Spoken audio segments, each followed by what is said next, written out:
तारीख 12 नवंबर साल 1996, 29 साल पहले का वो हादसा जो सिर्फ भारत में नहीं बल्कि दुनिया के सबसे भयावह विमान हादसों में से एक था।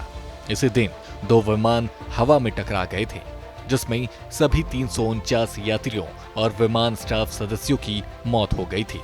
दिल्ली से लौट रही सऊदी अरब एयरलाइंस की फ्लाइट 763 और भारत आ रही कजाकिस्तान एयरलाइंस की फ्लाइट 1907 चरखी दादरी के टिकार गांव के ऊपर टकरा गई थी। तो कोई 12 नवंबर 1996 को शाम को 6:40 पर ये दो हवाई जहाज थे। कजाकिस्तान का व्यापारी जहाज था और एक यात्री जहाज था सऊदी अरब का। ये यहाँ से करीब लगभग 5-6 किलोमीटर दूर है टकराना गांव। वहाँ में एक्सीडेंट हुए, हवा में एक्सीडेंट हुए, आपस में पंख इनकी टच हो गई थी। उसमें 349 आदमी, दोनों जहाज़ों को मिला के क्रू मेंबर और यात्री मिला करके 349 लोगों को का इसमें इंतकाल हुआ था। हादसे में दोनों प्लेन के क्रू मेंबर्स और फ्लाइट में बैठे 349 लोग जिंदा जलकर राख हो चुके थे। हादसे के बाद केवल 298 डेड बॉडीज ही मिल पाई थीं, जिनमें से सरकार ने मरने वाले 118 लोगों की पहचान होने पर उनके परिवार वालों को सौंप दिया था, जबकि 51 ऐसी डेड बॉडीज थीं जिनका कुछ अता पता नहीं चल पाया। उनको सभी को इसी कब्रिस्तान जो चरखी दादरी जिले में अभी पहले भिवानी जिले में आता था, इसी में दफनाया गया है। अब इस घटना के बाद सबसे बड़ी चुनौती सामने आ रही थी, वो थी मरने वालों का क्रियाक्रम। लोगों के शरीर इस तरह जल चुके थे कि धर्म का पता लगाना मुश्किल हो गया था। उसी दौरान चरखी दादरी के सदियों पुराने कब्रिस्तान में एक साथ जमीन में जेसीबी ने गड्ढा खोदकर शवों को दफनाया गया।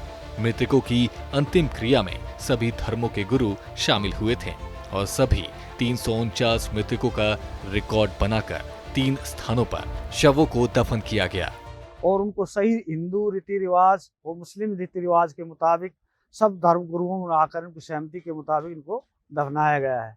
दफनाया गया था कि इनकी कोई शक्ल सूरत नहीं दिखाई दे रही थी, क्योंकि सब ऐसे छत विछत हो गए थे। उनके छोटे छोटे टुकड़े, मांस के टुकड़े हो गए थे, उनको पहचान कुछ नहीं थी, न शक्ल दिख रही न चेहरा, सिर्फ मांस के टुकड़े थे। तो इसलिए सभी धर्मगुरुओं से सलाह ली क्या किया जाए।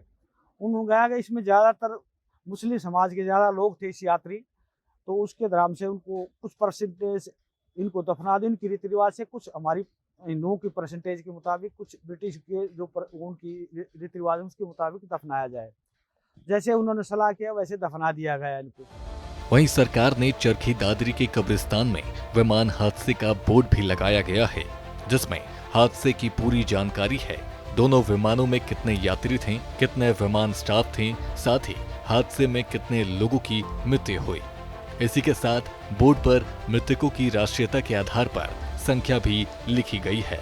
ये जो हवाई दुर्घटना के जो एक तो चित्र दिया गया है, किस तरह एक्सीडेंट हुआ था, इनका आपस में पंख बढ़ी थी आपस में एक दूसरे के साथ, और ये उसी तरह घूमने शुरू हुए, आग लग गई थी। ये डिटेल बोर्ड में इसलिए दिया गया है कि किस टाइम हुआ हादसा, कितने आदमी से, कौन से देश के थे, कहाँ के थे, उनकी डिटेल दिया गया है। बता दें कि हादसे में मरने वाले 349 लोगों में ज्यादातर भारतीय थे। इसके अलावा दूसरे देशों से भी लोग सवार थे, जिनके परिजन कभी कभी कब्रिस्तान आते रहते हैं।